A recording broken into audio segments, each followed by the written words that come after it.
Lord, sana po, bigyan niyo po ako ng 1,000 ngayon para naman po may pambili ako ng pamasko ko. Be, pamasko mo. Uy, 500! Maraming salamat po, Lord. Sana po, Lord, next time, huwag niyo na pong padaanin kay Mrs. Kalahati po agad ang kaltas eh.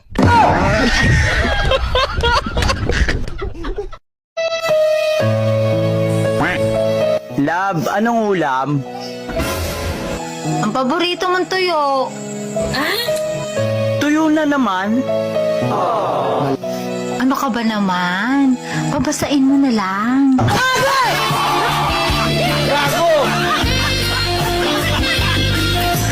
Pag ikay hindi napapagbigyan, huwag ka namang magalit.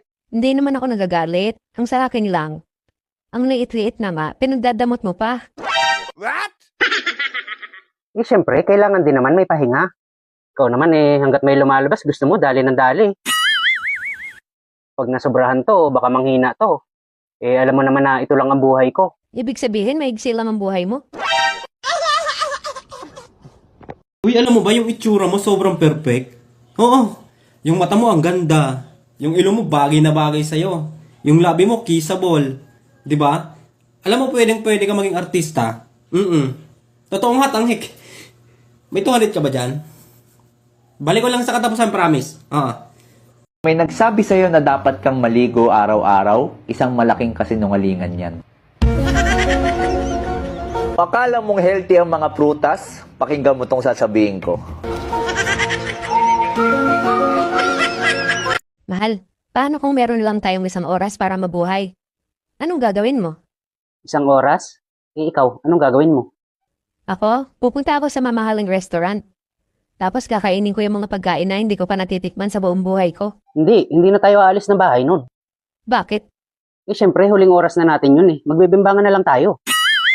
Wow naman! Di ba? Mas maganda yon.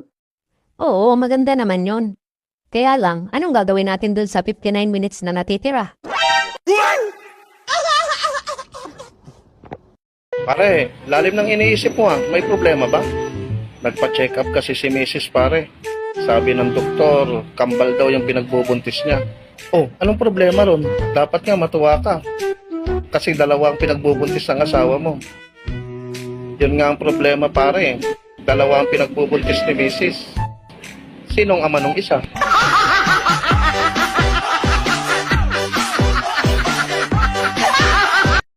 Ate, Bakit? totoo ba na lahat ng magaganda palaging problemado?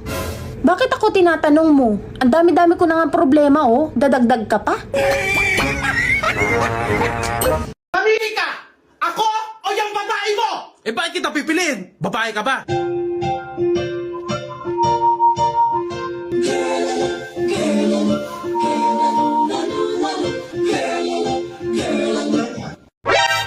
Ikaw yun, di ba? Ikaw yun. Yung sinabihan ng ikaw lang sapat na, pero pinagpalit din sa iba.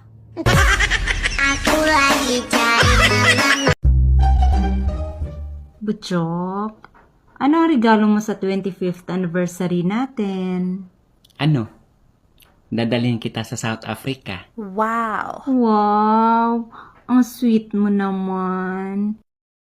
Sa 50th anniversary natin. Idi, susunduin na kita. Babe, kapag namatay ako, huwag ka nang mag-aasawa ulit ha. Ang sweet mo talaga. Ganyan mo ako kamahal.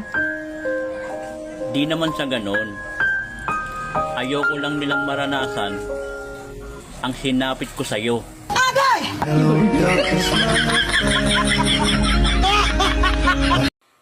Pupunta pala sila ni Mama dito mamaya. Bakit daw? Lagot ka, hindi ka daw tumupad sa usapan. Wala naman ako matandaan na may usapan kami ng mama mo. Ano ba yun? Sabi ni Mama, matagal na daw tayo nagsama, pero single pa rin daw tayo pareho. Kung nalala ko yung sinabi ng mama mo sa akin, pag kontento na daw ako sa'yo, pakakasalan kita. Anong sabi mo? Ang sabi ko, opo. Oh, nangako ka naman pala eh. Oo, nangako ako. Pero sabi niya, pag kontento na ako sa'yo, pakakasalan kita. Pero hindi pa ako kontento sa'yo eh. Bakit? Ano bang hinahanap mo sa babae para makontento ka? Ang gusto ko sa babae, yung maingay. Ang taas naman ang standard mo. Paano kung mag-ingay kung hanggang bungad lang? Huwag mo naman ibuki.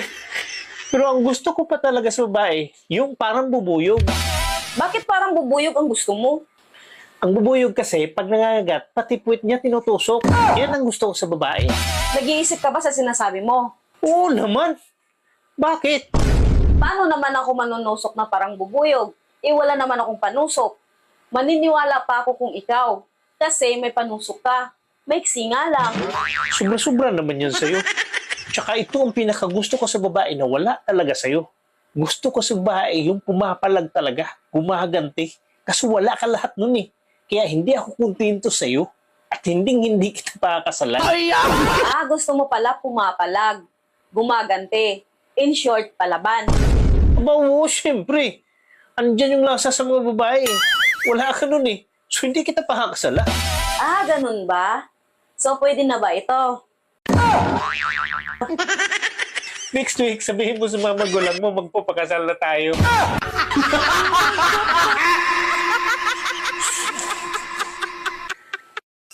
Han, yung mga kapitbahay natin chismosa, nadaanan ko dyan, nag-uumpukan. So, ano ngayon kung nag-umpukan? Ano pakialam natin sa kanila? Isa-isa kong pinadugo yung bunganga nila. Nakikialam ka sa kanila. Hayaan mo sila. Hindi ka naman pinapakialaman eh. Anong hindi pinakialaman? Ako nga yung pinagchismisan nila eh.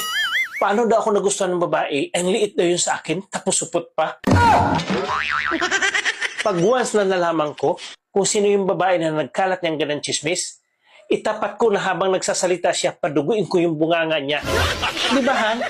Mali yung ginagawa nila. Sa palagay mo, Han, sino yung pinagmulan yung ganyan chismis? Pag once na nalaman ko, hindi ako mag-atubili na paduguin talaga yung bunganga niya. Ano nangyari sa'yo? Bakit hindi ka na nagsasalita? Uy! Ano nangyari sa'yo? Bakit hindi ka na nakapagsalita? Nagsasalita ka naman kanina. Sige daw. Hello, hello, hello. Sige.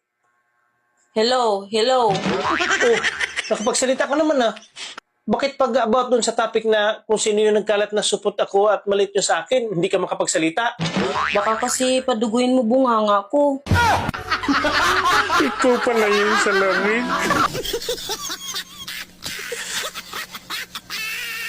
Ma, alis na ako. Saan ka? Dalawa saglit palengke. Pupunta ka ng palengke, ganyan suot mo, pagka-ikli-ikli. Labas na ang pante mo, pagkadami-daming tao doon. Ayusin mo nga yan. Bakit? Iwan ko na lang para hindi makita. Ay, loko! Bakit ganun? Yung kumain ako ng mani, amoy bagong.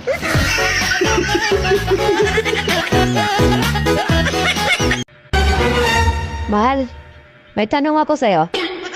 Ano yun? Pagka ba may edad na nakagaya ko, pwede pa maging baby? Diyos ko naman, mahal.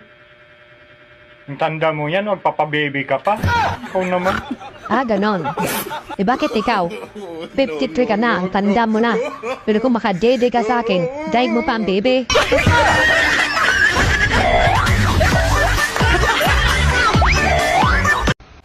Yung alam mo na ngang mabaho. Pero bakit di mo maiwasang amuyin? Huwag niyong sabihin lahat ng lalaki manloloko. Ako nga isa lang ang minamahal ko. Yung iba, silang nagmamahal sa akin.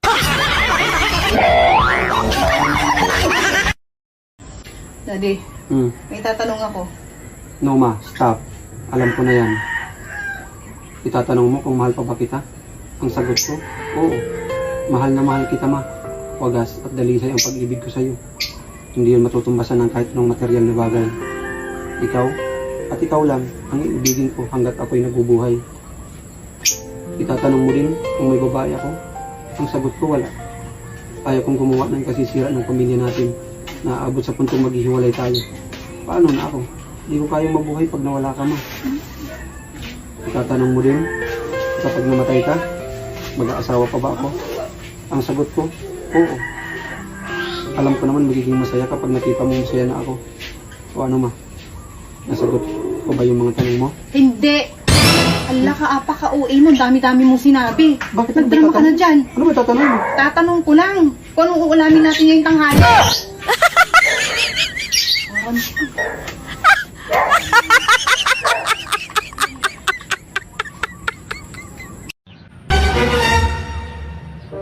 Mahal, baka pwedeng makaisa. Anong makaisang sinasabi mo? Isang round lang ba? Ang tagal na natin hindi nagbimbangan eh. Ay, ayoko. Pagod ako palagi. Ayoko. Tsaka wala akong gana. Mahal, hindi mo ba alam? Katapusan ngayon. Sumweldo na ako. Ha? Ikaw rin. Ay, ganun ba, mahal? O sige, tara. Yung sinasabi mo isang round. Gawin na natin 10. Alang kaya ko na yun.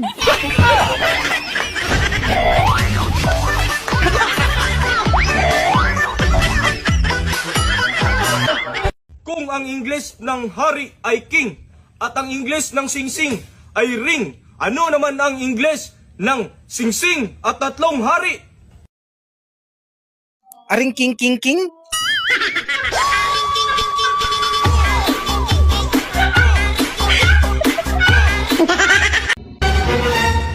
Han, sabi pala ng boss ko, humanap daw ako ng makakasama ko sa trabaho, babae.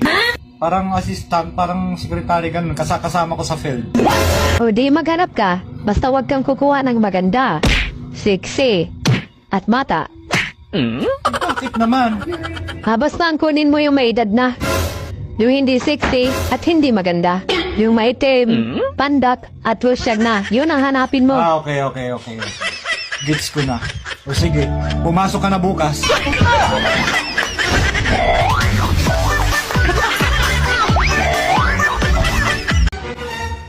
Honey, Oh, gaano katotoo yung usap-usapan dyan sa labas na pinasok ka daw ni Kumari dito noong mag-isa ka lang dito sa bahay at wala ako? oo Han. Oh, tapos anong ginawa mo? Hindi siyempre, tumakbo ako palabas. Ikaw naman. Talaga ginawa mo yun? Tumakbo ka? We, di nga. Kung halimbawa ikaw Han naman, ang naiwan dito sa bahay mag-isa, tapos pinasok ka ni kumpare, ano gagawin mo? E di syempre, ganun din sa ginawa mo. Ha? Anong ganun din sa akin? Tatakbo ka rin? Hindi. O sisinungaling din ako, kagaya mo.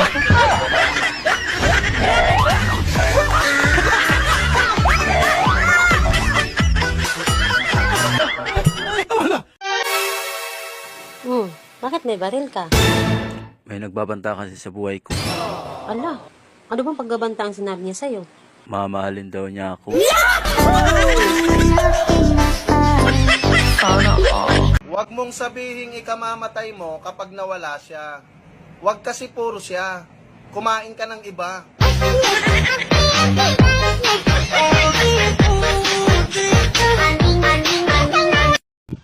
I love you. What about your wife? No, she doesn't love you.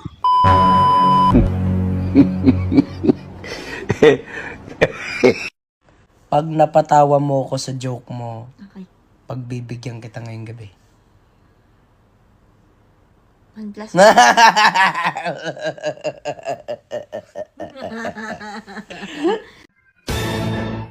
Ay ate, kamusta? Ay nako, Junjun. Huwag mo akong kausapin, umiinit ang ulo ko. Umiinit ang ulo mo? Ala ka, baka tigang ka. What is your biggest fear? Ano, yung mahimatay ako sa daan, tas i-rails lang ako ng mga tao. Oh, bakit ang tahimik mo? Mismo, no? Sobra. O bakit hindi mo subukang kausapin? Nagsasalita ba yung pera?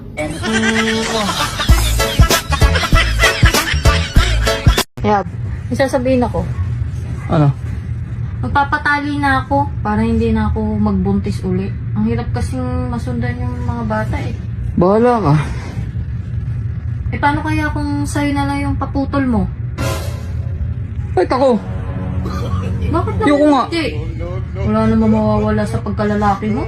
Paano naman si kumari mo?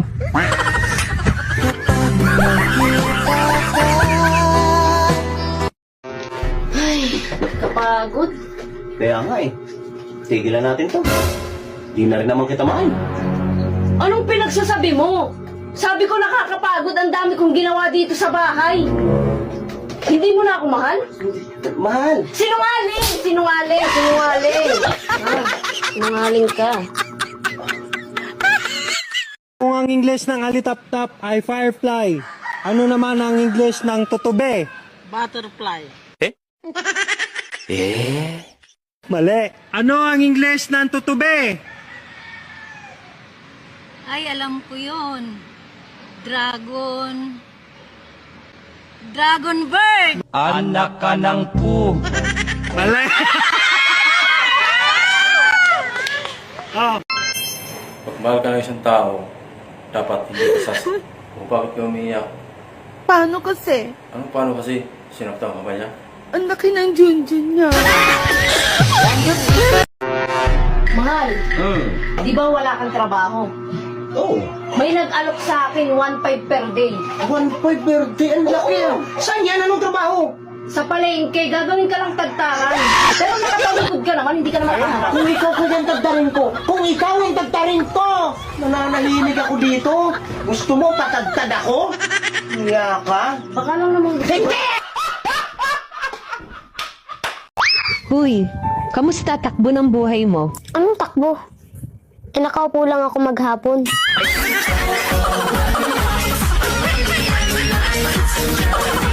Action! Binigay ko na sa'yo lahat. Pero hindi pa rin sapat. Kung mahal mo ko, may intindihan mo ko. Ano bang gusto mo? Kainin ko yan lahat para lang maging sapat. Yun ba yung gusto mo?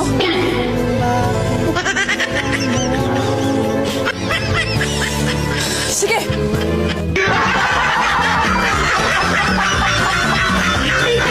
Alam niyo ba yung pinakamasakit sa isang relasyon? Yung lahat, ginawa mo na. Binigay mo na. Lahat-lahat, dinilaan mo na. Kasama ingro niya. Pero iniwan ka pa rin. Haragoy! Haragoy!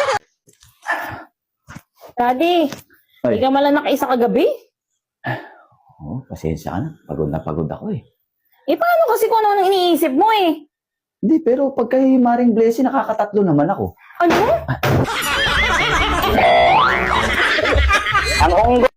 Saludo talaga ako sa mga lalaking babaero.